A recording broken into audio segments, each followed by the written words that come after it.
Hello दोस्तों, आज अपन पढ़ेंगे अध्याय 2 कक्षा 9वीं का बहुपद। तो अध्याय 2 के बारे में आज पढ़ेंगे। तो बहुपद की जानकारी होना चाहिए अध्याय पढ़ने से पहले। तो बहुपद कहलाता है यदि व्यंजकों में चर के घातांक पूर्ण संख्या होती है तो उसे बहुपद कहते हैं। तो वह बहुपद कहलाता है। तो जैसे एग्जाम्पल उदाहरण दिए हमने 3x वर्ग प्लस 5x प्लस 7। तो ये एक बहुपद है। आ रही समझ में, ये एक बहुपद है। इसी प्रकार 5x वर्ग धन 3, इसी प्रकार 3x धन 5।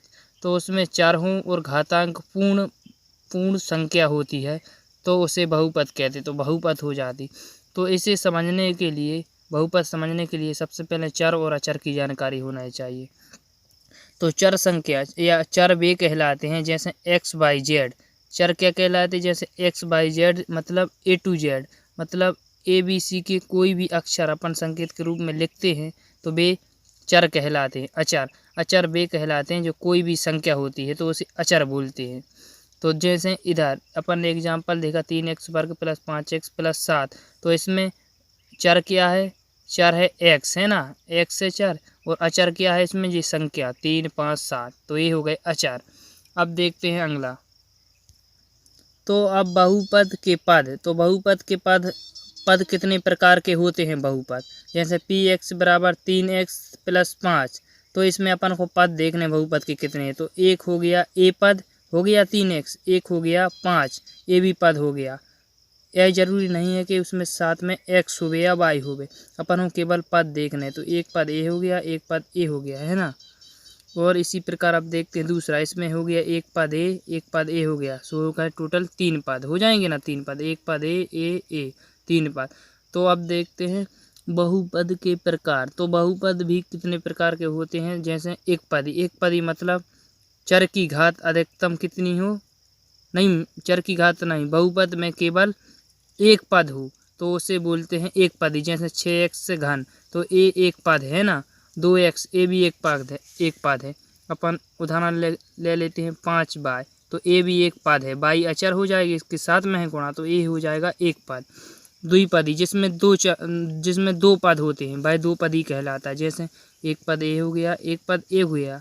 और त्रिपदी वे कहलाते हैं जिसमें 3 पद होते हैं। जैसे एक पद ए हो गया, एक पद ए हो गया, एक पद ए हो गया।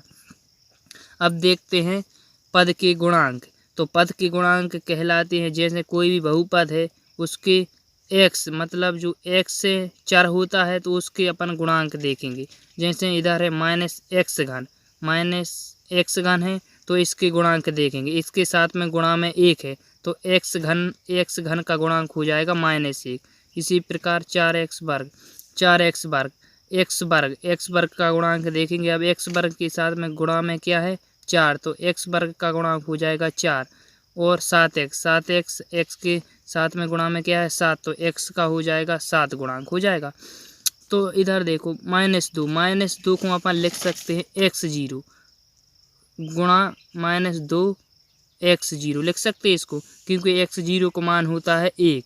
कितना होता है x0 का मान 1, तो 1 का गुणा -2 में करेंगे तो -2 आ जाएगी।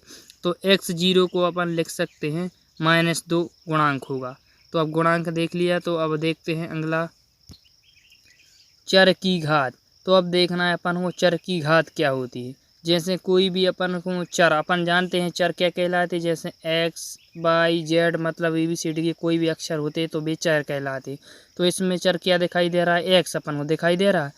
चर की जो अधिकतम घात होती है उसे ही बोलते हैं चर की घात। तो इसकी बहुपद की जो अधिकतम घात होती है उसे ही बोलते हैं चर की घात। जैसे एक ये बहुपद है तो इसमें अधिकतम घात क्या है? x वर्ग की 2। तो x वर्ग की जो ये वर्ग घात है तो यही हो जाएगी चर की घात।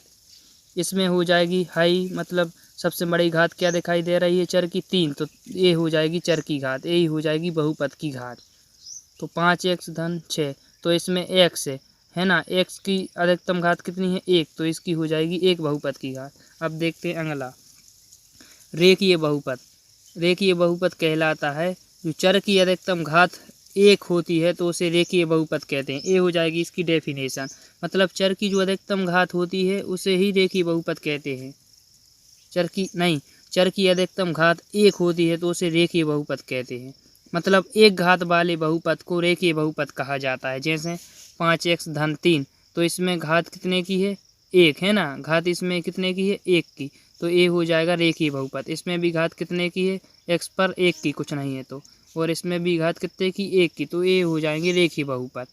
तो रेखीय बहुपद वे कहलाते हैं जिसमें चर की अधिकतम घात 1 होती है। तो अपन ने समझ लिया है। वीडियो अच्छी लगी तो लाइक कर दीजिएगा, और चैनल पर नए हो तो चैनल को सब्सक्राइब कर लीजिएगा, और वीडियो को ज़्यादा से ज़्यादा अपने दोस्तों के साथ शेयर कीजिएगा। Thank you.